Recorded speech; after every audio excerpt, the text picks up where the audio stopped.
Adelante. Buenas noches, amigo de la Central Gerontológica del Adulto Mayor Internacional. Como todos los meses, en el área de psicología nos toca presentar un tema concerniente al área de psicología. Y en esta oportunidad tenemos a nuestra destacada magíster, Catherine Sánchez, neuróloga, que nos va a Neuropsicólogo. tratar, Neuropsicólogo, ¿no? neuropsicóloga, Ujú, es, ujú. que en esta oportunidad va a tratar un tema muy importante e interesante, ¿no? Cuando los cuidados se prolongan, la persona mayor cuidadora. Así que dejo con ustedes a nuestra magíster Catherine Sánchez para que nos exponga este interesante tema. Muchas gracias, Juan. Ujú. Muchas gracias a Central Informativa. Bueno, es un gusto para mí poder compartir siempre Eh, diversos temas, ¿no? Y en este caso me interesó plantear este aspecto porque a lo largo de los cursos que voy dictando también, pues vamos viendo cómo niños de repente con trastornos de neurodesarrollo o un daño cerebral o de repente también pacientes que luego van teniendo algún tipo de diagnóstico, a lo largo del tiempo van a requerir cuidados, ¿no? Van a ser de repente pacientes crónicos, dependientes quizá, y que van a requerir un cuidador. Y en este caso, usualmente es el padre o el hermano quien a veces asume ese rol de cuidador. Es por eso que quise compartir este aspecto, ¿no? Cuando los cuidados se prolongan y el cuidador es también una persona mayor, ¿no? Donde, como mencionaban ustedes, de pronto van a haber factores propios del envejecimiento de nuestro cuerpo, un envejecimiento normal, pero también un agotamiento a nivel emocional, ¿no? Y como también incluso hay de repente cambios en la tolerancia de la persona por el mismo estrés continuo, ¿no? Porque el cuidado al 100% puede generar un estrés de pronto continuo, crónico, y eso también va afectando la salud de la persona, ¿no? Hay casos, por ejemplo, de pacientes o personas con ciertos tipos de discapacidad, en este caso ya discapacidades severas, donde sí dependen de un cuidador. Y la pregunta es no solamente sobre cómo está emocionalmente, físicamente este cuidador adulto mayor, sino también qué opciones puede tener este cuidador adulto mayor, porque una de las preguntas puede ser, ¿y yo de repente ya va a llegar un momento donde requiero mayor apoyo y no tenemos otro familiar o no tenemos otro soporte? ¿Qué opciones tengo a nivel del Estado, por ejemplo? ¿No? Para que pueda también pasar a un cuidado esta persona que tengo a cargo, ¿no? También es importante, creo que podamos responder a esa pregunta. Hace poco, el día 15 de junio, pues hemos también conmemorado, ¿no? El Día Internacional de la Lucha contra la Violencia de la Persona Mayor o a la persona mayor. Y pues ese es uno de los puntos también, ¿no? Se dan de repente leyes o normativas, pero ¿qué tanto se aplican realmente? ¿No? O qué tan conocidas son para las personas también estas instituciones que pueden ser de apoyo. Entonces, por ejemplo, una de las formas también es, ya, iba a compartir, no sé si me permiten la opción de compartir. Em, pero una de las opciones que hay que identificar también es, por ejemplo, qué indicadores puede estar pasando la persona cuidadora. Hace algún tiempo quizá hemos compartido y seguramente también otros colegas sobre indicadores también del estrés, ¿no? Del estrés del cuidador. Y entre esos indicadores, por ejemplo, está la parte física, ¿no? Sentir mucho cansancio, quizá tener también algunos malestares que antes no presentaban, que puede ser también por algún tipo de dolencia física anterior, pero que no atendieron a tiempo y que también por centrarse en el cuidado no buscan tampoco una atención, se centran tanto en la persona que cuidan que no se cuidan a sí mismos. Pero hay que tener presente también que si nos cuidamos a nosotros mismos, entonces vamos a poder brindar un mejor cuidado, ¿no? No solamente estar mejor físicamente, sino inclusive quizá si descansamos mejor o intentamos también tener un espacio para despejarnos, para relajarnos, vamos a poder también pensar más tranquilos y poder encontrar alternativas de solución a la problemática que se nos esté presentando en cuanto al cuidado, ¿no? También, si de repente no tienen el espacio suficiente para poder descansar, también puede ser que por eso puedan estar irritables, ¿no? El descanso también nos permite una homeostasis en nuestro organismo, ¿no? Una homeostasis en la cual la persona va a poder equilibrar la parte, pues, cardiovascular, respiratoria, gástrica, a nivel del sistema neurológico también, ¿no? Entonces, definitivamente también el descanso va a ayudar a que pueda sentirse con más calma, ¿no? Y poder también encontrar mejor alternativas de solución. Y lo otro también es la parte social, ¿no? A veces la persona que cuida, justo, pues ya no piensa en otros ámbitos, entre ellos las de interacción, pero también es importante, ¿no? ¿Por qué? Porque inclusive cuando nosotros conversamos con otros, no solamente expresamos nuestras ideas o emociones, ¿no? Sino que también incluso estamos estimulando nuestro cerebro, ¿no? Una forma de estimulación de nuestro cerebro también es el contacto social, ¿no? Escuchamos inclusive perspectivas de diferentes personas y bueno, allí también nosotros vamos de pronto emitiendo una respuesta, entonces ahí estamos poniendo nuestra atención, nuestra memoria, nuestras funciones ejecutivas también en actividad, ¿no? Entonces son una serie de aspectos importantes también a poder considerarlo, ¿no? Como les decía, había pensado en este tema porque a lo largo de este tiempo he escuchado a muchos papitos, ¿no? Que tienen a su cuidado de repente personas dependientes y en este momento no se preguntan tanto, ¿no? Pero más adelante sí. ¿Qué va a hacer con mi hijo, no? Cuando de repente yo no esté, va a pasar al cuidado quizá de su hermano, pero este hermano también cuando sea de una edad mayor quizá va a querer también pasar este cuidado a otra persona y ahora quién va a poder estar al cuidado, ¿no? Y ese también creo que es una preocupación importante a poder considerarla, ¿no? No se ha hablado mucho de este tema, que tanto nuestro sistema también considera este apoyo. Al nivel de Perú, por ejemplo, pues puede ser el INAVIF también, ¿no? Y se ha estado mencionando incluso sobre una ley, pues para poder, o solicitando una ley también sobre el cuidado de la persona mayor, ¿no? O promover también un envejecimiento más activo y saludable, pero desde un soporte también a las personas adultas mayores que de pronto están en un estado de abandono también, ¿no?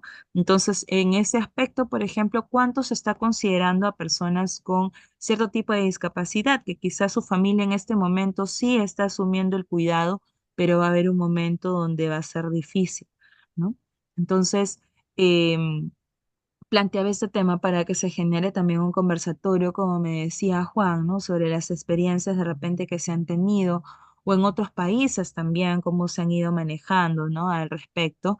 Y pues bueno, acá todavía tenemos toda una línea de trabajo importante a poder realizar. Pero otro punto, y que también ustedes lo estaban comentando justo previo a que iniciemos esta sesión, era de cómo ha cambiado ahora, ¿no? A nivel mundial, los intervalos de edad de pronto que se están considerando para poder mencionar persona mayor, ¿no? Y bueno, y eso también creo que involucra todo un cambio a nivel político, ¿no? ¿Por qué? Porque si nosotros estamos, o antes, ¿no? Cuando considerábamos adulto mayor, incluso en nuestro país a partir de los 60 años, si consideramos ese punto y hablamos de un envejecimiento activo y saludable y poder generar todo un contexto de soporte y apoyo, al momento de que se amplía y se menciona que el adulto mayor va a ser incluso de repente una edad mayor de 70 años, entonces, ¿qué va a pasar? Que recién el soporte, el apoyo o esta promoción de la salud en la persona mayor empezaría entonces recién a partir de esa edad, cuando sabemos que también la genética y muchos aspectos del entorno, el estilo de vida saludable, etcétera, puede influenciar. El motivo creo que estaría también en trabajar bastante en una cultura de bienestar, en que la persona misma se haga responsable de su autocuidado o que conozca un poco más de los riesgos que pueden ser el tener ciertos antecedentes familiares y cómo cuidarnos para enlentecer de repente que se manifiesten estas genéticas, ¿no? O por sí mismo poder tener factores protectores para un envejecimiento más activo y saludable, ¿no? Inclusive, como hay estudios que se están dando actualmente a nivel internacional, ¿no? Cómo esos estilos de vida saludable también pueden enlentecer o la presencia de un deterioro cognitivo. Y eso nos haría pues personas inclusive más independientes, funcionalmente más activos y ya no necesitaríamos, por decirlo así, de un cuidado tan a largo plazo, ¿no? Entonces esa mirada también es importante, creo, considerar en estos aspectos, ¿no? Eh, y bueno, y en el caso de estas personas que prolongan el cuidado y llegan ya a una etapa de adulto mayor y siguen siendo cuidadores, ¿no? Que tanto también han tenido algún tipo de soporte o beneficio, incluso económico, ¿no? Porque si se dedican a un cuidado casi al 100%, ¿de dónde también solventan ese cuidado, ¿no? Sabemos que dependiendo del tipo de paciente o persona que están acompañando, requiere de repente terapias físicas, terapias de lenguaje, ocupacionales, un tipo de medicación en específico, y a veces que inclusive no se pueden encontrar en el estado, ¿no? O en el país. Incluso a veces hasta piden permiso al mismo MINSA para poder ingresar cierto tipo de medicación. Entonces, bueno, en realidad es bastante amplio cuando comentamos estos temas. Vuelvo a mencionar que sigue siendo pues una necesidad de salud pública también ese aspecto, ¿no? Pero centrarnos en esto, ¿no? Que tanto la persona que es cuidadora reconoce estos indicadores de saturación a nivel físico, a nivel emocional, que tanto se da un espacio para sí mismo, para tener este espacio social, poder identificar también instituciones donde puedan encontrar un soporte, un apoyo, ¿no? Hace algún tiempo, por ejemplo, había una escuela que formaba a cuidadores, ¿no? Cuidadores no formales, es decir, que no eran profesionales, que eran familiares, ¿no? Era de una municipalidad, recuerdo, pero eso fue antes de pandemia, por ejemplo. Y luego ya no he escuchado que se haya seguido dando, ¿no? Una forma de soporte por algunas instituciones, por ejemplo, lonchecitos también de cuidadores, ¿no? Donde por ahí nos van dando algunos tips, pero más de repente está direccionado ya cuando son pacientes con enfermedad de un tipo de demencias, ¿no? Pero aquí también lo menciono cuando son cuidadores de personas incluso jóvenes pero dependientes, ¿no? Eso también he promovido, por ejemplo, en los grupos donde he estado brindando clases a nivel superior, el poder hacer también escuelas para padres de personas con, ¿no? O escuelas para hermanos con personas con, y poder identificar no solamente los indicadores propios de esta enfermedad, ¿no? A nivel físico, emocional, cognitivo, social, ¿no? Sino también cómo puedo cuidar mejor a esta persona, pero también seguirme cuidando a mí mismo, ¿no? Sabemos que en el cuidado pues siempre hay cierto tipo de contaminación a nivel emocional, pero ya que identifico esos aspectos o conozco más o le detallamos más, quizá van a poder estar más alerta y poder buscar apoyo, ¿no? Algunos lugares de apoyo pueden ser, por ejemplo, los centros de salud mental comunitario, ¿no? Donde también hay un equipo de psicología, psiquiatría, ¿no? Dependiendo, cada centro de salud mental comunitario también tienen un nivel de atención, ¿no? Pero usualmente van a poder brindar este soporte o incluso también en las postas cercanas o los centros de salud cercanos también a sus hogares, ¿no? Se informa sobre esta situación de discapacidad también, ¿no? O donde se requiere este cuidado perenne y también a veces pues están registrados por estos centros y también se les puede brindar un tipo de atención, ¿no? Entonces, bueno, creo que era importante poder plantear esos aspectos. No sé si de repente quieren comentar algo adicional, de repente Juan o Luis. Sí, yo quería hacer no unos comentarios, sino más bien una aclaración a ciertas condiciones que te voy a decir. Por ejemplo, Ujú, ¿no? He visto casos así de varias personas que son adultas mayores y en una forma así, que se han vuelto cuidadoras, ¿no? Siendo adultas mayores, ¿no? ujú, Entonces, ¿cuáles son estos síntomas, aparte del estrés, y cómo los somatiza, ¿no? Para que después tenga un comportamiento de alteración, ¿no? El ujú, cuidador, adulto mayor. Y lo otro es que, por ejemplo, hay personas que han tenido un ACV, ¿no? Y este ACV también les altera, ¿no? El comportamiento, la altera, pues, ¿no? Su temperamento y se vuelven, no digo agresivos, pero sí enfrentan, ¿no? Así que, a ver, ¿cómo es que se comportan estas personas adultas mayores? ¿Ah?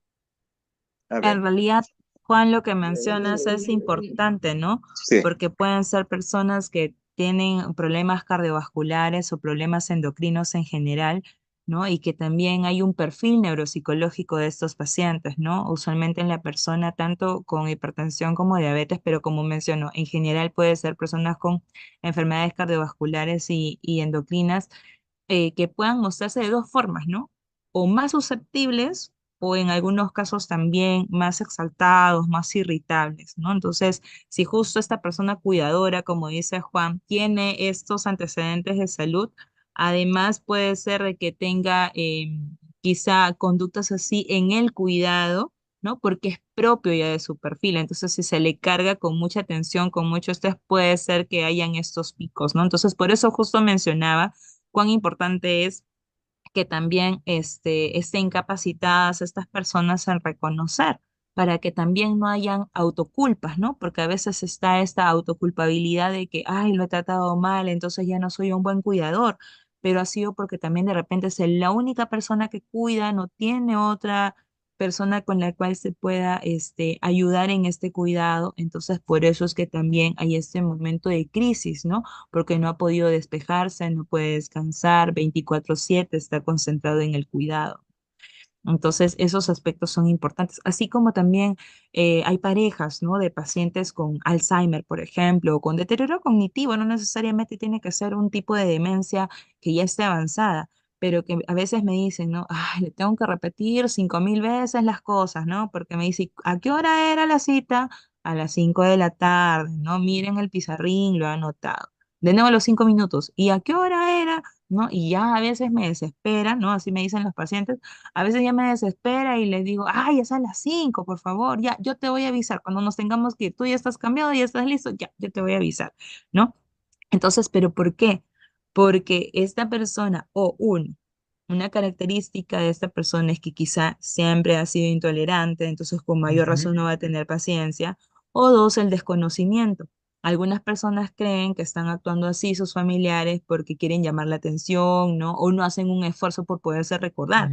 Entonces ya el psicoeducar, al enseñarle, por eso decía, no es importante que sepan las características o en qué consiste la enfermedad de la persona a la que están cuidando, van a poder tener herramientas, ¿no? Entonces se van a dar cuenta de que no es que la persona actúa pues por querer, no sé, molestar, ¿no? Sino que es propio de su cuadro, ¿no? Entonces esos aspectos sí son importantes, ¿no? E incluso, bueno, por ejemplo, estamos haciendo talleres psicoeducativos al respecto desde una mirada de la psiconeuroinmunología Ajá. con mis alumnos de una maestría, ¿no? Y ahorita justo se va a hacer este domingo en cuanto a diabetes, si no me equivoco, y el próximo viernes en cuanto a hipertensión, ¿no? Pero dándole esa mirada justo, ¿no? Desde la psiconeuroinmunología, es decir, para que conozcan qué cambios hay en su organismo o qué efectos pueden haber de la enfermedad a nivel cognitivo, a nivel emocional, a nivel social, ¿no? Entonces, creo que es interesante. Invito a las personas que cumplen un rol de cuidadores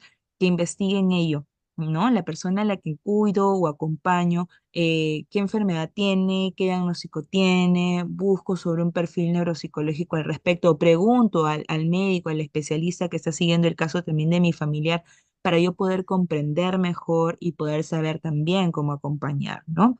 Incluso, miren, sin ir tan lejos, ¿no? Justo ayer que tenía una clase de esta maestría, comentábamos sobre el daño cerebral adquirido, ¿no? Es decir, una persona que ha tenido un desarrollo normal y de pronto ha tenido una infección, una intoxicación, Ujú, también puede ser una demencia, un tumor, un accidente cerebrovascular, ujú. un traumatismo craneoencefálico, alguno de estos tipos de factores, ¿no? Que generó que se dañe su cerebro y la persona ya no es la misma porque afecta a una zona asociada a la parte cognitiva, a la parte conductual, ¿no? De pronto han habido cambios emocionales, no solamente propios de la frustración del cambio por la alteración que han tenido, sino inclusive porque se han afectado zonas del cerebro, del sistema nervioso asociados a esto, a lo cognitivo, a lo emocional, a lo conductual.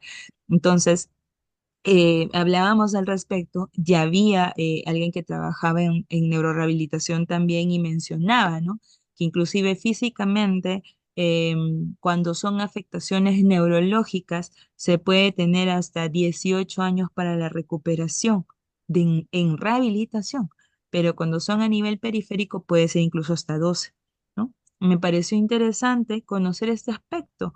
¿Por qué? Porque también así la persona que cuida o los familiares en general, entre comillas, como decimos aquí, ¿no? No tirarían la toalla, ¿no? En el acompañamiento en la rehabilitación de su familiar. Es que uno, lógico, desea de que su familiar tenga cambios pronto, ¿no? Si se puede en Ujú. una semana, un mes o un par de meses, ¿no? O un año, ya. Pero que nos digan 12 años o 18 años lo vemos muy largo, pero es Claro. porque nuevamente está volviendo a aprender el cuerpo. Y esto lo menciono, pues me imagino, ya en afectaciones bastante graves, ¿no? Pero aquí también hay que considerar el tipo de afectación, la zona que se ha afectado, la gravedad, qué funciones son las que se han perdido, el equipo multidisciplinario que se necesita en el trabajo, qué tanto esta persona tiene también acceso a este equipo multidisciplinario. Ese también es uno de los aspectos, ¿no? Por ejemplo, aquí en Perú, el lugar especializado a nivel neurológico es el Instituto Nacional de Ciencias Neurológicas, pero también cuánto habrá espera, ¿no? Para poder tener una cita y poder culminar la Ujú. evaluación y luego la evaluación, la rehabilitación, ¿no? Ujú. Igual en el Centro de Rehabilitación, ¿no? Nacional que lo tenemos en Chorrillos, por ejemplo, ¿no? Está cerca de los pantanos de Villa. También igual, ¿no? Que pueda continuar la persona todo su proceso. Y a veces es no solamente encontrar la cita, sino también la distancia que tengo, la facilidad de la persona para poder llevar a las citas. Entonces son muchos aspectos que se consideran también en la recuperación, ¿no? O qué tanta facilidad tengo también para poder acudir a un profesional de forma particular, qué centros especializados hay para yo poder acudir. Entonces, todo ello también es importante, ¿no? En toda esta visión del cuidado. Realmente es bastante amplio, ¿no? Y sería interesante, Luigi, ahora que lo Sí. menciono, quizás hacer como una mesa, pero específico de neurorehabilitación, ¿no? Donde invitemos en Ujú. paralelo a varias áreas en conjunto y Ajá. poder compartir, ¿no? Sí. Este trabajo, sí, en equipo que necesitamos realizar, ¿no? Porque a veces, pues, el paciente, como me pasa en algunos casos, ¿no? Se atiende en una clínica con un especialista, en otro lado con otro, ¿no? Y es pues, de repente por su seguro o porque no hay el especialista, ¿no? Por muchos factores. Entonces, eso también a veces hace que tanto los profesionales intercambian, en este caso quizá, sus contactos para poder mantenerse comunicados del acompañamiento también con su paciente, ¿no? Creo que ese punto también es importante, ¿no? Entonces, he coincidido a veces, ¿no? Donde yo derivo casos a colegas con las que ya he trabajado de otras áreas, pero me refiero a colegas porque trabajamos en conjunto con ese paciente, ¿no? Y nos comunicamos, ¿no? Cómo va a nivel físico, cómo va a nivel de lenguaje, o identificamos también qué más requiere para seguir mejorando. Entonces, allí también acompañamos en su conjunto al paciente, ¿no? En todas las áreas que requiere, pues, fortalecer. Ah, qué Sí, sí, interesante. gracias, gracias, doy disculpa que no tuve una Sí. interrupción ahí, pero sí he escuchado todo. Ya lo, No te preocupes. ya, lo que quería, una cosita adicional que se me faltó, este, una edad para el cuidador. Puede ser de 70, 80, 85, o es que hay una limitación ahí en cuanto a un cuidador adulto mayor, que decirle, no, tú ya tienes 80 años, ¿no? Y no estás en condiciones, ¿no? Mejor hay que delegarlo.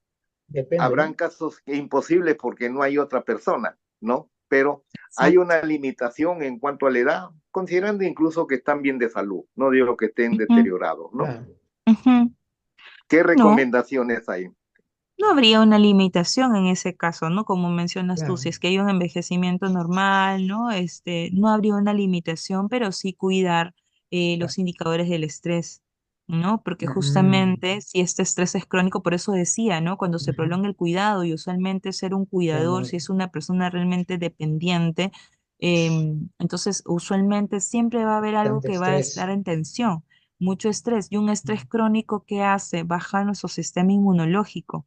Y eso hace pues de que podamos ser más vulnerables a presentar alguna enfermedad y con mayor razón si es que tenemos algunos antecedentes genéticos, ¿no?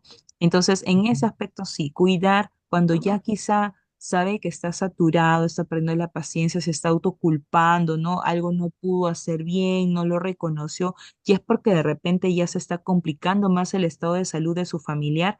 Creo que ahí sí es una llamada de alerta, ¿no? Busca ayuda a nivel profesional, no solamente por ti mismo, por el nivel de estrés que tienes, sino qué opciones hay para que puedan cuidar también a tu familiar, ¿no? Por ejemplo, atendí en algún momento a un paciente que estaba postrado totalmente y su esposa no lo podía cargar porque el señor era más pesado que ella. Y la señora también decía, yo también tengo problemas de columna. Y estaba en las Ay, posibilidades de los sí, hijos de poder comprar un aparato para que digamos que este aparato lo alzaba y lo podía movilizar de la cama a la silla de ruedas y viceversa. Pero familias que no tienen esa opción, ¿cómo hacen? Y que es no pueden verdad. pagar un cuidador. A eso Ujú. me refería, por ejemplo, ¿no? En esas familias, ¿qué opciones tenemos para que puedan sentirse en tranquilidad de que sí está teniendo un adecuado cuidado de su familiar, ¿no? Entonces, por eso mencionaba, por ejemplo, a través del INAVIF, sé que ahora van a empezar a brindar también apoyo a las personas mayores, ¿no? Pero ¿qué otras instituciones tenemos? Por ejemplo, Luigi, no sé, en todas las capacitaciones que se han mencionado algunas otras instituciones del Estado con las que pueda contar las personas. ¿No? O sea, no, en realidad yo tengo entendido que acá no tenemos una institución estatal que realmente funcione Mm, verdaderamente. Esa es la realidad. Pero yo quería comentarte algo. Es cierto que, bueno, el tema de que la persona esté más envejecida, como lo había dicho ahorita Juan, claro, depende de la persona en sí, ¿no es cierto? Pero, ujú, pero también hay, ¿cómo podemos decir? Situaciones bien complejas, como también es el tema social que también has hablado, lo has aludido también al tema social, ¿no? Pero, ¿qué posibilidades tendría, pues, una persona que cuide, se puede decir, porque acá hay una cuestión muy importante, ¿no? Hay personas que se les cuida y otras que se les asiste, ¿no? Es lo que yo tengo entendido. ¿Por qué ujú, razón? Porque cuando digamos, la persona puede tener un deterioro cognitivo, pero que no está todavía a nivel de Alzheimer, ¿no? ujú, Entonces, puede ser que esa persona necesite una asistencia de todas maneras, ¿no? Pero no necesariamente la función de lo que podría ser un cuidador. O sea, hay una cuestión acá conceptual que está variando, ¿ya? O sea, hoy en día ya se habla de que incluso de que los cuidadores se van a convertir en asistentes de... Perdón, ahora quién, ¿de dónde salió ese sonido? Eso, ya, entonces, ya sé qué cosa es ya. Bueno, entonces tenemos esa cuestión, ¿no? De que la persona, eh, podemos decir que tiene o sea, hay personas que están capacitadas, por ejemplo, para enfrentar una situación de deterioro cognitivo, pero no de Alzheimer, por ejemplo. O sea, ujú, cuando estamos hablando de Alzheimer, ya es una cosa grande y que ujú, genera un estrés terrible. Y yo ah, digo, ¿hasta qué punto una persona mayor, bueno, no podemos generalizar, ¿no? Como tú mismo lo has dicho también, ¿no es cierto? Pero, sí. pero ya, pero también hay una cuestión física que también has nombrado ahorita y eso también es importante. Si no Ujú, podemos, si no podemos solucionar esto, ¿qué institución, quién me puede apoyar? ¿No? A esas personas, por ejemplo, que no tienen los suficientes recursos. Ese todavía es un problema latente y que no se ha resuelto, ¿ah? No se resuelve, no ah, hay, no hay todavía iniciativas de eso. Yo creo que en la atención en general, en la atención a las personas mayores, todavía tenemos muchas falencias acá en el Perú. Y ahora, definitivamente. Luigi, con esto de que han variado pues las edades cronológicas, por decirlo así, Sí, también hace pues que de pronto nos alargue, ¿no? Ya todavía hay más tiempo para que puedan generar esta institución, pero en realidad es necesaria, ¿no? es que, claro, Por eso sí, mencionaba, ¿no? Cuántas personas pueden no solamente requerir una asistencia y no la pueden tener en su hogar por un tema económico de repente, sí, porque quizás solo viven los dos, la persona que necesita la asistencia y la persona la que trabaja justo y necesita trabajar y no puede cuidar, entonces, ¿quién puede ver? Justo en una clase, ¿no? Yo dicto el curso de psicogerontología en una universidad y una alumna mencionaba, ¿no? De que en un distrito aquí, si no me equivoco, era en Puente Piedra, habían hecho también como un centro de día. Pero ¿qué pasaba? Que dejaban, ¿no? En este caso, que puedan participar las personas mayores que eran dependientes en este caso, y en vez de recogerlas a la hora indicada, las dejaban casi todo el día. Entonces ujú, ahí también el centro ya no pudo ayudar más. ¿Por qué? Porque tenían que darle almuerzo y cena y no estaba considerado pues en su presupuesto. Y ellos por querer ayudar intentaban hacerlo, pero ya se estaba viendo pues un tema burocrático allí y tuvieron que cerrar esa área, ¿no? Entonces también identificar ello, ¿no? A veces se puede dar ese soporte, pero las personas no cumplen ciertos límites. Quizá eso también puede hacer de que no se mantenga en el tiempo este tipo de iniciativas, ¿no? Porque si es que sí se respetara de repente estos espacios y estos horarios, probablemente se vayan promoviendo en otras municipalidades, ¿no? O en otras instituciones, pero creo que sería un primer inicio poder hacer unos centros de día, ¿no? Centros de día ajá, inclusive podría ser está buena, con sí, equipo multidisciplinario, ¿no? Donde no solamente sea trabajar estimulación en general, sino también incluso intervención para los pacientes que lo requieran, ¿no? Ahora, si se necesita una solvencia, quizá con un costo mínimo. Miren, sin irnos muy lejos, bueno, yo vivo en el distrito de San Borja y en San Borja tienen su clínica, ¿no? Y allí hay un área también de rehabilitación. Y bueno, el costo es más accesible que en otros lugares, ¿no? E incluso personas externas también se pueden acceder y sigue siendo el costo más accesible que en otros lugares. Pero yo me voy a personas con un nivel pues de pobreza o pobreza extrema. No van a poder acceder ni siquiera a ese costo, porque usualmente las sesiones de rehabilitación o terapias suelen ser por meses, ¿no? O un ujú, paciente que ya tiene algo crónico, pues es algo continuo para evitar que se siga degenerando más o se atrofie más ese músculo, ¿no? Y requiere pues masajes, un tipo de ejercicio especializado, las máquinas especializadas. Entonces, personas con pobreza extrema no lo podrían acceder, ¿no? no lo ponen. Pero podrían generar un costo mínimo de repente para igual seguirse solventando, ¿no? Yo creo que eso también es ver temas de, bueno, como digo, ¿no? Ya es algo más político, pero Cierto. presupuestos de las mismas Problema, instituciones, ¿no? justamente me faltaba de preguntarte algo. Hay mucha confusión, me parece también, entre lo que llaman problemas mentales y problemas neurológicos. Es decir, la gente, yo escucho a esa gente dice, tiene problemas mentales, y en realidad no son problemas mentales, sino son neurológicos. No sé si tú puedes establecer ahí claramente cuál es la diferencia. Tú que eres neuropsicóloga mejor que nadie.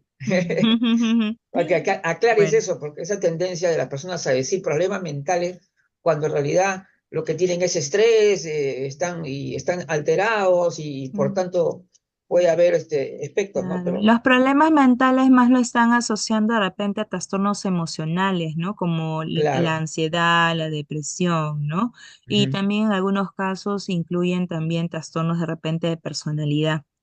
Ah, ya, Pero claro. a nivel de trastorno neurológico o enfermedades neurológicas, y es una alteración netamente a nivel del sistema nervioso y del Ujú, sistema y que puede ser no solamente, ¿no? Del cerebro específicamente, sino también incluso a nivel periférico, ¿no? ujú, Entonces ya son otro tipo de enfermedades, pero que también requieren pues un acompañamiento. En realidad toda enfermedad, considero yo, no solamente de trastornos emocionales o mentales, sino también enfermedades ujú. neurológicas, requiere un trabajo interdisciplinario y un apoyo Inter- de del psicólogo, ¿no? ¿Por qué? Así es. Porque como mencionamos, también es la adaptación. Es primero Ujú, identificar qué tengo, en qué consiste y luego cómo encuentro recursos también para continuar, ¿no? Porque ujú, tengo un diagnóstico, pero no significa pues de que ya mi vida va a cambiar al 100%, no, sino cómo mi proyecto de vida lo puedo también seguir adaptando o continuar en base a ello, ¿no? Los cuidados que debo tener para continuar, ¿no? Por ejemplo, hay pacientes em, mayores de que tienen justo un accidente cerebrovascular, no le habían identificado antes hipertensión y a raíz del ACV recién dicen tiene hipertensión, ¿no? Entonces tiene que cambiar su estilo de vida. Y por ejemplo, uno de los puntos que le dicen es su comida con menos sal. ¿No? Y un paciente una vez decía, ay, que no tiene sabor mi comida y no sé qué, ustedes comen rico, yo como feo. Y la familia decía, papá, te estamos haciendo igual la comida, estamos comiendo lo mismo que tú. Y les da de su mismo plato la hija y le dice, ¿ya ves? El tuyo sabe más rico que el mío. Y me decían, no, no, psicóloga, le damos lo mismo, comemos lo mismo que él. Pero él dice eso, ¿no? Entonces, por ejemplo, también todo ello, ¿no? De repente los temores, lo difícil que puede ser, porque imagínense, ¿no? No sé, 50, 60 años con un ritmo de vida y que de pronto ahora te cambien y te digan que no. Uno de los puntos ujú, normales en el envejecimiento es también de que disminuye un poco de repente la rapidez o la capacidad de flexibilidad mental, ¿no? No es que no lo tengan, lo van a tener, pero de repente toma más tiempo el poder aceptar estos cambios. Ahora, un punto también importante es la personalidad, ¿no? Porque si es una persona que siempre ha sido bastante fácil de poder adaptarse a los cambios, probablemente lo va a seguir haciendo hasta la adultez mayor, pero alguien que no ha sido de esa forma, que no has tenido mucha flexibilidad mental, pues con mayor razón va a querer una misma rutina, va a ser difícil hacer los cambios, ¿no? Algo muy clásico y que la mayoría de las personas lo pueden identificar es cuando les decimos para poder irnos de paseo de repente por unos días. No, pero voy a dejar mi casa y quién va a ver mi casa, ¿no? O de repente también quizá tienen una casa grande y mudarse a un lugar más pequeño, ¿no? O alquilar la casa que tienen y es que se vayan con uno de los hijos, ¿no? Bueno, una serie de situaciones que se presentan. Entonces a veces se le hace difícil a la persona, ¿por qué? Porque está acostumbrada a ese ambiente, ¿no? O sus recuerdos, etcétera, ¿no? ujú, Entonces también es algo característico y que bueno, por eso mencionaba que sería importante poder trabajar desde la niñez, ¿no? Una educación más hacia el bienestar para irlo identificando, ¿no? Y que uno mismo sepa qué sí hacer, qué no hacer, o si lo hago, sé que si es que es por un tiempo prolongado, qué efectos puede tener en mi salud, ¿no? Creo que eso también es importante, hacer consciente uno mismo y ya uno toma la decisión, pero hay muchos lugares que no tienen el conocimiento, no tienen la información y no se cuidan, pero por desconocimiento, ¿no? Por ejemplo, hace poco estuve justo en una charla que hicieron de Impact Salud, que es un trabajo que están realizando ahorita sobre personas mayores, pero es en convenio de Perú con el extranjero. Y mencionaban, ¿no? Una de las personas que participaban, que había trabajado en prevención en otro tipo de enfermedades, decía cómo han trabajado en la selva, por ejemplo, ¿no? Que habían lugares muy lejanos para poder informar sobre tipos de enfermedades o prevenir, vacunarlos también, y las personas no acudían a los centros de salud porque estaban muy lejos. Tenían que desplazarse días, primero tenían que tomar una lancha y luego tenían que caminar unas horas, ¿no? Entonces, usualmente, incluso algunos iban y encima estaba cerrado el puesto de salud o no estaba el especialista y le decían, regrese otro día. Y le había tomado 2 días movilizarse o muchas horas. Entonces, ¿qué pasaba? Ya no voy, ¿no? Porque de repente vuelvo a ir y ya no lo encuentro. Entonces ya no tienen ese cuidado. Entonces también mencionaban, ¿no? Cómo quizá este, puede llegar la información a la población, ¿no? Ya no solamente que la persona vaya al centro de salud, sino también que tanto nosotros llegamos a nivel, a nivel urbano, de pronto sí se hace, ¿no? A veces vemos a las enfermeras que están ahí con sus megáfonos, ¿no? Diciendo vacunación el día de hoy o van a centros específicos donde hay mucho movimiento, como estaciones del metropolitano, ¿no? Del tren, y también, ¿no? Hacen las campañas de vacunas, pero cómo se está manejando a nivel de lugares, pues, donde justo no hay, no hay mucha población cerca, ¿no? Donde están distribuidos por diferentes lugares, ¿no? Entonces también qué tanto podemos llegar a ellos, ¿no? Entonces, bueno, una forma puede ser con material virtual, la otra puede ser inclusive en físico, pero distribuirlo también, ¿no? Que tanto ahí hay una alianza, como decía, puede ser con las mismas municipalidades, ¿no? De los centros de salud también, que difundan diversos temas de salud para cada edad. En el caso de la persona mayor, y es algo que pasa mucho, es que tanto han ido, aunque sea una vez al año, al geriatra. Y a veces son personas que conozco de 80 años y nunca han ido al geriatra, ¿no? Y el geriatra también integra la información de todos sus temas de salud para poder direccionar mejor, ¿no? El acompañamiento. Entonces son uno de los puntos, ¿no? A veces hay personas que no quieren acudir al geriatra porque ir al geriatra es aceptar que estoy envejeciendo, pero somos cada día un poquito mayores que ayer.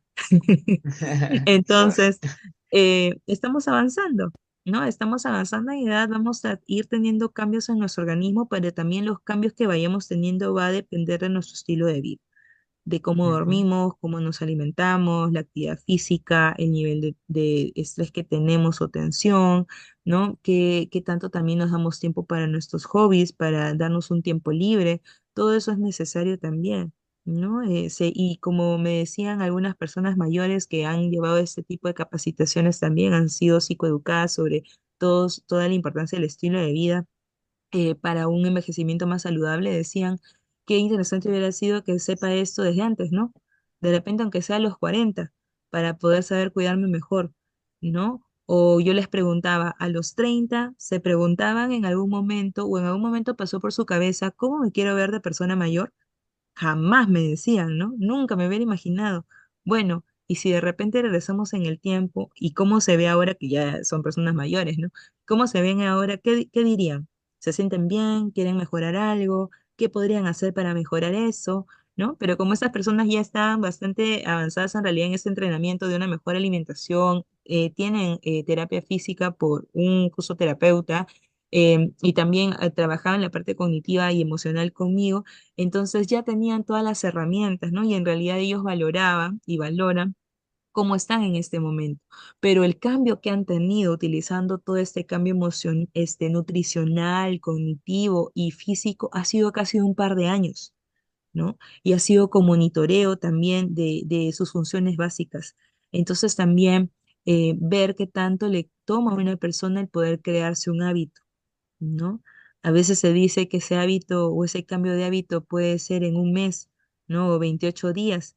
Bueno, habrá que ver también esa constancia y que esté convencido, ¿no? De que se está direccionando a una mejora para su organismo, ¿no? Y que los cambios no se visibilizan pues inmediatamente, ¿no? Sino a lo largo Ujú. del tiempo también.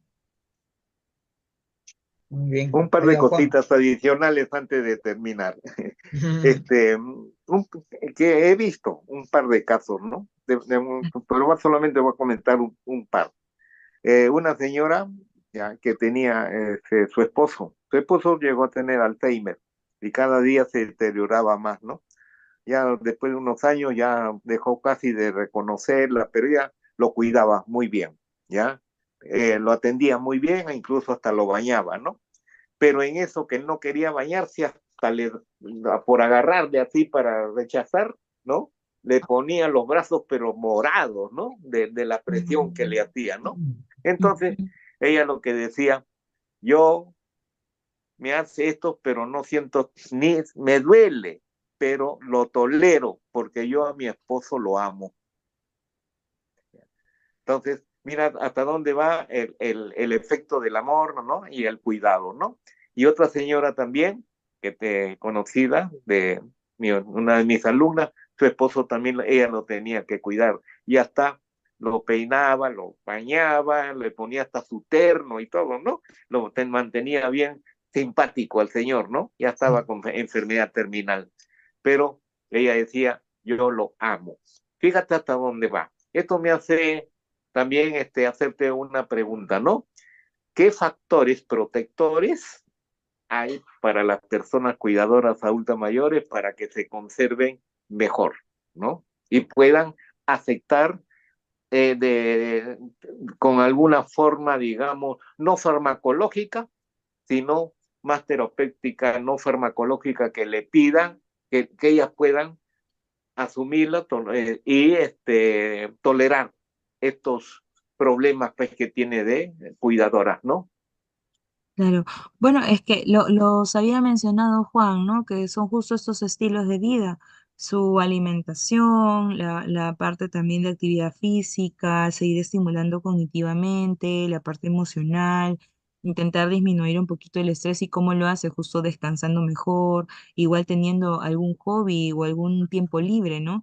Como lo he mencionado en otras charlas, porque usualmente lo menciono también de repente tienen una hora libre, ¿no? O ya está descansando su familiar o ya terminó todo lo que necesitaba hacer de la rutina del cuidado y puede descansar, pero en vez de descansar dice, ay, mejor voy a aprovechar en lavar esto, o mejor voy a hacer esto. Entonces, hacer y sigue haciendo cosas de la casa, sigue haciendo cosas del cuidado.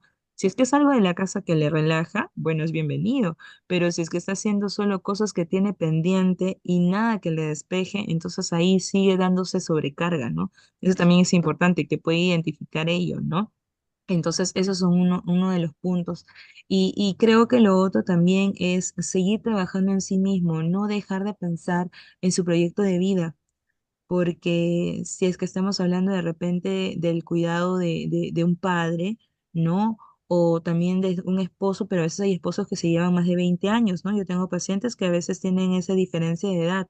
Entonces, de repente, en algún momento, ya no va a estar mi familiar, ¿qué he estado haciendo yo y qué voy a poder seguir haciendo? ¿No? Entonces, por eso decía también el darse un espacio para su propio autocuidado. Y otro punto también es, creo, que nuestras experiencias nos ayudan también en el acompañamiento. Y lo digo por el comentario que hiciste, ¿no? De esa señora bueno, le dejaba de repente los brazos morados porque se apretaba a su familiar para no soltarse, ¿no? Y claro, le hacía daño, pero ella soportaba por amor, ¿no? O la otra señora que también hacía le cambiaba a su esposo, lo dejaba todo ok, ¿no? Por amor también. Y me hace recordar, por ejemplo, algo que en mi caso, bueno, mi mamá también era psicóloga y mi mamá hacía con mi abuela, ¿no? Mi mamá, a veces, cuando mi abuela no quería aceptar algún cambio y ella tenía problemas de salud, mi mamá le decía, mamá, yo le estoy cuidando porque usted lo necesita. Así como usted me llamaba la atención cuando yo era niña para yo cuidarme también, porque mi mamá había tenido problemas de salud de niña, entonces ahora yo también me pongo fuerte con usted porque usted necesita cuidarse y yo la quiero bien para poderla acompañar más tiempo o podamos compartir más tiempo. Bueno, mi mami yo la cuidé en el tiempo de COVID, ¿no? Y mi mami justo por el COVID, tuvo una etapa confusional. Entonces en ese momento a nosotros nos decía de la A a la Z, ¿no? Un día me habló con lisuras y todo, ¿no? Entonces, yo la miré a los ojos, me puse a su nivel en donde estaba, la miré a los ojos y le dije, mami, lo estoy haciendo porque te amo. Así como tú me decías de que le ayudabas a mamá mamá, porque así le decíamos a mi abuelita, que le ayudabas a mamá mamá porque ella lo necesitaba, ahora yo también voy a ser firme contigo porque tú lo necesitas, ¿sí?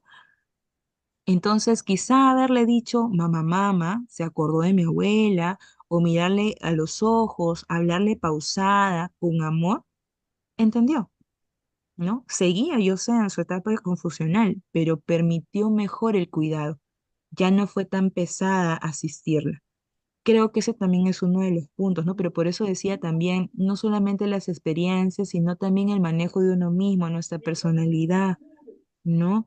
Personas que de pronto no sean muy tolerantes, entonces se les hace difícil, y lo dicen, ¿no? No es que no quiera a mi familiar, pero es que ya no puedo, ¿no? Ya estoy ya estresado, ya me da cólera porque le tengo que decir 1000 veces las cosas, ¿no? Entonces, bueno. De repente es como decía antes, porque les falta conocer más sobre la realidad del caso de su familiar, para saber cómo acompañar, para saber de que no es que pregunta 1000 veces porque le da ganas de repreguntar, no, es la alteración que tiene y se está manifestando de esa forma, ¿no? Uno de los libros, por ejemplo, que a veces recomendamos es Y ahora me toca a mí, ¿no? Que lo escribió Fernando Maestre Ah, con el doctor Carlos Sandoval, ¿no? Donde allí justo una de las cosas que dice es de que ya la persona no lo está haciendo por voluntad en el caso de las demencias, por ejemplo, ¿no? No es que está reaccionando voluntariamente o está decidiendo hacer así, sino que es el cuadro mismo que genera que reaccione de esa forma, ¿no? Entonces, eso va a ayudar también a diferenciar ese aspecto. Y bueno, y otro de los puntos es también seguir estimulando nuestro cerebro de diferentes maneras, ¿no? No solamente aprendiendo algo nuevo académico, sino también puede ser a nivel musical, ¿no? De baile o corporal, ¿no? Algo nuevo en general que queramos aprender, porque nuestro cerebro sigue aprendiendo esto en nuestros últimos días. Las personas que tienen una demencia o un deterioro cognitivo siguen teniendo plasticidad cerebral, siguen aprendiendo, si no, Ujú. no habría neurorehabilitación o no habría Así es, rehabilitación claro. neuropsicológica, Ujú. ¿no? Entonces, uno de los puntos también para el cuidador, para seguir manteniéndose más sano, ¿no? Es eso, aparte de todos esos estilos de vida, seguir estimulando cognitivamente, siendo consciente de esto, ¿no? De hacer la parte, aprender algo nuevo, no solo cognitivo, sino desde el arte, otras áreas incluso también, ¿no? Generarse nuevas experiencias. ¿No? De repente incluso si son personas mayores que tanto pueden inscribirse, no sé, se me ocurre en el CAN o el CIAM de su distrito y a veces hacen paseos en conjunto, ¿no? Tomarse esos días de paseo que hacen una vez al mes como su día de descanso de repente.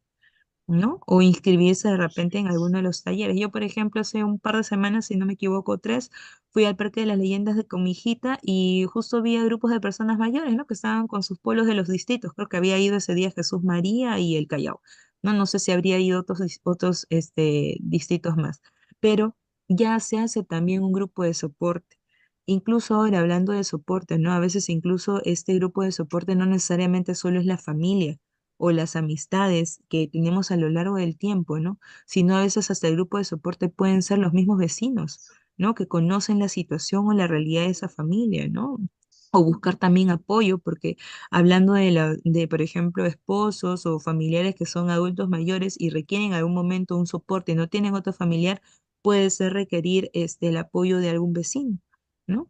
Incluso, ¿no? Y conversar con algún vecino y si hay una emergencia, le llamo para que usted llame, por favor, no sé, a emergencia o insista con policía o qué sé yo, dependiendo de la emergencia que tengamos. Entonces, eso habíamos visto también un día en una ponencia en una universidad, ¿no? Que nuestra red de soporte puede ser también este entorno, el vecindario que es el más cercano, porque una de las Ujú. características del peruano es que es también bastante solidario, ¿no? Entonces, bueno, podría ser también una estrategia que puedan utilizar las Ujú. personas que sientan, ¿no? Que solamente son dos en la familia, pero que tienen este soporte también, ¿no? Perfecto. Muy bien, muchas gracias. Entonces, A ver, Luigi, si no hay bueno, algo más. sí, pues bueno, agradecer su participación eh, excelente a Caterín, realmente muy interesante su exposición, todo lo que ha dicho. Yo creo que es un tema muy amplio realmente, ¿no? Y Eh, siempre vamos a tener que volver en algún momento otra vez eh, realmente. Pero bueno, entonces, antes, como siempre, a la despedida, les invito a que vean el programa gerontológico sabatino el día de mañana. El día de mañana tenemos el tema relacionado con el papel el rol comunicador del profesional gerontológico. Ese es el gran tema. ¿Cómo el profesional gerontológico de hoy debería informar adecuadamente? O sea, el papel comunicador que nos compete a cada uno de nosotros en la promoción gerontológica. Todos tenemos que entender que ya este tema no va solamente para periodistas o comunicadores sociales. Ahora no, ahora también nosotros tenemos que tener ya esas capacidades, esas habilidades. Y de eso vamos a hablar mañana. Perfiles profesionales, ya, comunicadores. Y también, lógicamente, vamos a hablar básicamente de los elementos básicos que debe tener un proyecto de comunicación gerontológica. Así que yo creo que es un tema muy interesante para todo claro. profesional que esté en el ramo. Bueno, la cuestión más importante también recordarles el Congreso de vanguardia gerontológica por una nueva imagen del envejecimiento. Ya saben que la inscripción es gratuita y estamos ya, ¿no? Las inscripciones están abiertas y ustedes lo pueden ver en las publicaciones que hemos realizado. Los temas son muy importantes, muy variados. Yo creo que va a ser un gran evento, como lo fue también el año pasado. Realmente yo he agradecido las muestras digamos, de contento del público que realmente se manifestó diciendo que incluso habían hecho comparaciones con otros congresos. A usted le había parecido mejor. Quedamos bien, vamos bien por ahí. Así que esperemos de que este año también podamos colmar esas expectativas y logremos pues el resultado. Ya saben que a mí me toca el cuestionamiento de la vejez. Justo, creo que hoy día le hemos tocado la I de momento y lo vamos a ver ahí. Muy bien, ahora sí nos Muy despedimos. bien. Gracias, Piensa muchas mucho. gracias.